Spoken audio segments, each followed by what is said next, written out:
केंद्र सरकारच्या विकसित भारत संकल्प यात्रा उपक्रमाअंतर्गत विविध योजनांची माहिती देण्यासाठी विकसित भारत संकल्प यात्रेच्या रथाचे सावता माळीनगर येथे मोठ्या उत्साहात सवाद्य मिरवणुकीने स्वागत करण्यात आले। यावेळी उपस्थित अधिकाऱ्यांनी ग्रामस्थांना माहिती देऊन विविध योजनांचा लाभ घ्यावा असे आवाहन केले। केंद्र सरकारच्या योजनांची माहिती खेडापाड्यापर्यंत या यात्रेच्या माध्यमातून होत असल्याने गोरगरीब ग्रामस्थांनी समाधान व्यक्त केले। सिन्नर तालुक्यातील सावता माळीनगर ग्रामपंचायत येथे विकसित भारत संकल्प यात्रेच्या रथाचे आगमन झाले। यावेळी सरपंच रमेश सकट व सदस्यांनी रथाचे व संबंधित अधिकारी यांचे स्वागत केले। सवाद्य मिरवणुकीने हा रथ गावातील ग्रामदैवत असलेल्या हनुमान मंदिरासमोर आणण्यात आला। येथे ग्राम विस्तार अधिकारी तथा नोडल अधिकारी PM बिब्बे यांनी मोदी सरकारच्या विकसित भारत संकल्प यात्रेचा उद्देश व महत्त्व याबाबत सविस्तर माहिती सांगितली।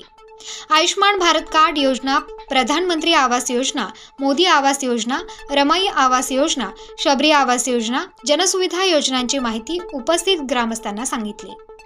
केंद्र सरकारच्या या योजनांचा लाभ घ्यावा असे आवाहनही बिब्बे यांनी केले। सरपंच रमेश सकट यांनी गोरगरिबांना केंद्र सरकारच्या या योजनांचा लाभ होईल असे सांगून शेवटच्या घटकापर्यंत केंद्र सरकारच्या योजनांची माहिती होत असल्याबद्दल समाधान व्यक्त केले।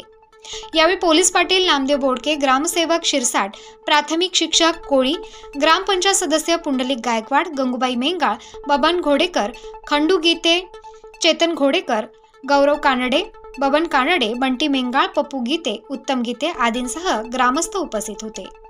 विंचुरी दळवी येथेही संकल्प यात्रेद्वारे विविध योजनांची माहिती देण्यात आली। मोदी आवास योजना आणि प्रधानमंत्री आवास योजना या नावाच्या योजना आहेत। याच्यामध्ये ज्या लाभार्थ्यांना स्वतःचं घर नाही, स्वतःचं कच्चं घर आहे, पक्क घर नाही आणि तो स्वतः त्याची परिस्थितीमुळे तो घर बांधू शकत नाही, अशा लोकांना मोदी आवास आणि प्रधानमंत्री आवास योजनेतून घरकुल दिलं जातं। या मोदी आवास योजनेमध्ये जे लोक अदर बॅकवर्ड म्हणजे OBC या कॅटेगरीच्या